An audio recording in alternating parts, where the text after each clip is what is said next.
আসসালামু আলাইকুম ওয়াৰাহমাতুল্লাহি ওয়াবাৰাকাতুহু। মই চেমিম আল কুৰাণ আৰু হাদিছ চেনেল ইউটিউবৰ জৰিয়তে সকলোকে ইস্তকবাল জনাই আজিৰ ভিডিঅ'টি আৰম্ভ কৰিলোঁ। আজিৰ বিষয় হ'ল শবে আশুৰা। এতিয়া বহুতৰ মনলৈ আহে শবে আশুৰা কি? শবে আশুৰা মুহৰম মাহৰ 10 তাৰিখক কোৱা হয়। মুহৰম মাহ ইছলামিক বছৰৰ প্ৰথম মাহ। মুহৰম মাহক লৈ নানা মানুহৰ নানা মতামত, নানা নীতি নিয়ম, কিন্তু সঁচা কি? আহক হদিছৰ পোহৰত চাওঁ, সঁচাকৈ হদিছে কি কয়। হজৰত ৰছুলুল্লাহ সাল্লাল্লাহু তাআলা আলাইহি সাল্লামে কৈছিল, যিজনে আশুৰা দিনা বংশ পৰিয়ালৰ কাৰণে খৰচ কৰিব, আল্লাহ তাআলা গোটেই বছৰ বৰকত আদায় কৰিব। এই হাদিছ সৱাবুল ইমাম পেজ নম্বৰ 3514 পৰা প্ৰমাণিত। মোৰ প্ৰিয় বন্ধু বান্ধৱীসকল, তফছিৰকাৰসকলে এইদৰে তফছিৰ কৰিছে, খৰচ অৰ্থাৎ আশুৰা দিনা ভাল ভাল খোৱা বস্তু বনাই ল'ৰা ছোৱালী, বংশ পৰিয়াল আৰু ওচৰ চুবুৰীয়াক খুৱাব লাগে আৰু নিজেও খাব লাগে।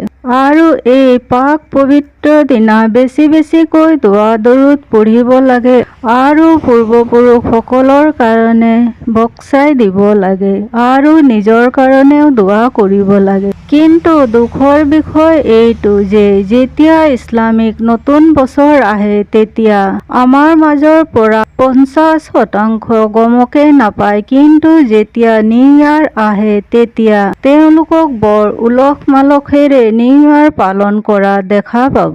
প্ৰিয় নবী হজৰত মুহাম্মদ মুস্তাফা সাল্লাল্লাহু তাআলা আলাইহি সাল্লামৰ ভাল পোৱা মাহবিলাকৰ ভিতৰত এটা মাহ হ'ল মুহৰম। আল্লাহ তাআলা নিজৰ পাক কালাম কুৰাণত এইদৰে কৈছে, সূৰা আত-তৌবা আয়াত 36, নিশ্চয় আল্লাহ তাআলাৰ ওচৰত মাহৰ সংখ্যা বছৰত 12টা, যিদিনাখন তেওঁ আকাশ আৰু পৃথিৱী সৃজন কৰিছিল সেইদিনাৰ পৰাই আল্লাহৰ কিতাপ অৰ্থাৎ লৌহে মহফুজত সেইবোৰ অৰ্থাৎ 12টা মাহ, তাৰে 4টা মাহ পবিত্ৰ। এইটোৱে ধৰ্মৰ পোন প্ৰথা। এতেকে ইয়াৰ ভিতৰত তোমালোকে নিজৰ আত্মাৰ প্ৰতি অন্যায় নকৰিবা আৰু তোমালোকে একেলগে মুশ্ৰিকসকল অৰ্থ আনক আল্লাহ তাআলাৰ সমকক্ষ কৰোঁতাসকলৰ বিৰুদ্ধে যুদ্ধ কৰা, যেনেকৈ সিহঁতে তোমালোকৰ বিৰুদ্ধে যুদ্ধ কৰে। আৰু জানি লোৱা যে আল্লাহ তাআলা ধাৰ্মিকসকলৰ লগত থাকে। এই 4টা মাহ হৈছে জিলকদ, জিলহজ, মুহৰম আৰু ৰজব। এইকেইটা মাহত যুদ্ধ বিগ্ৰহ আদি কৰিবলৈ আল্লাহ তাআলাই নিষেধ কৰিছে।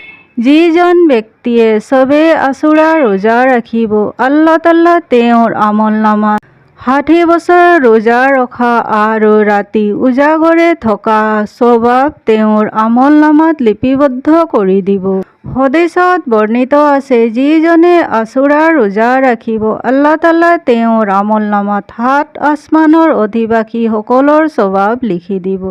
আৰু হদিছত এয়াও বৰ্ণিত আছে, যিজন ব্যক্তিয়ে শবে আশুৰা দিনা কোনো ৰোগীক শুশ্ৰূষা কৰিব, তেওঁ যেন আদম আলাইহিস সালামৰ সমস্ত সন্তানক শুশ্ৰূষা কৰিলে। আৰু যিজনে শবে আশুৰা দিনা 4 ৰাকাত নফল নামাজ পঢ়ি প্ৰত্যেক ৰাকাতত সূৰা আল-ফাতিহা এবাৰ আৰু সূৰা ইখলাছ 50 বাৰ পঢ়িব, আল্লাহ তাআলা তেওঁৰ 50 বছৰৰ গুনাহ মাফ কৰি দিব আৰু তেওঁৰ কাৰণে ফেৰেশতাসকলৰ দলৰ মাজত 1000 অট্টালিকা নূৰৰ দ্বাৰা তৈয়াৰী কৰিব। আৰু যিজন ব্যক্তিয়ে শবে আশুৰা দিনা 2 ৰাকাত কৰি 2 সালামত 4 ৰাকাত নফল নামাজ পঢ়িব, প্ৰত্যেক ৰাকাতত সূৰা আল-ফাতিহা এবাৰ আৰু সূৰা আজ-জিলজাল এবাৰ, সূৰা আল-কাফিৰুন এবাৰ আৰু শেষত সূৰা আল-ইখলাছ এবাৰ পঢ়ি নামাজ আদায় কৰি সালাম ফিৰাই 70 বাৰ দৰুদ শৰীফ পঢ়িব, আল্লাহ তাআলা ৰোজে কিয়ামতৰ দিনা তেওঁৰ গুনাহ মাফ কৰি দিব। হযৰত আবু হুৰাইৰা ৰাদিয়াল্লাহু আনহুৰ পৰা বৰ্ণিত, হযৰত ৰাসূলুল্লাহ সাল্লাল্লাহু তাআলা আলাইহি ওয়াসাল্লামে কৈছিল, আল্লাহ তাআলা বনি ইছৰাইলৰ সকলৰ ওপৰত গোটেই বছৰটোৰ ভিতৰত মাত্ৰ এদিন ৰোজা ফৰজ কৰিছিল আৰু সেই দিনটো আছিল শবে আশুৰা দিন, অৰ্থাৎ সেই দিনটো আছিল মুহৰম মাহৰ 10 তাৰিখ। আৰু যিজনে এই পবিত্ৰ শবে আশুৰাৰ ৰোজা ৰাখিব, তেওঁ পৰিয়ালৰ ৰুজি আল্লাহ তাআলাই বঢ়াই দিব আৰু ৰোজা ৰখাজনৰ 40 বছৰৰ গুনাহ মাফ কৰি দিব। হযৰত ৰাসূলুল্লাহ সাল্লাল্লাহু তাআলা আলাইহি ওয়াসাল্লামে মক্কা শৰীফত আশুৰা দিনা ৰোজা ৰাখিছিল। যেতিয়া তেওঁ পবিত্ৰ মদিনা শৰীফত আহিলে, তেতিয়া আল্লাহ তাআলা হযৰত ৰাসূলুল্লাহ সাল্লাল্লাহু তাআলা আলাইহি ওয়াসাল্লামৰ উম্মতৰ ওপৰত ৰমজান মাহটো গোটেই ৰোজা ফৰজ কৰি দিলে। তেতিয়া হযৰত ৰাসূলুল্লাহ সাল্লাল্লাহু তাআলা আলাইহি ওয়াসাল্লামে ইৰশাদ কৰিলে, আজিৰ পৰা আশুৰাৰ ৰোজা ৰখা ইচ্ছাধীন বেপাৰ। ইচ্ছা কৰিলে তোমালোকে ৰাখিব পাৰা, নাৰাখিলে কোনো গুনাহ নহয়।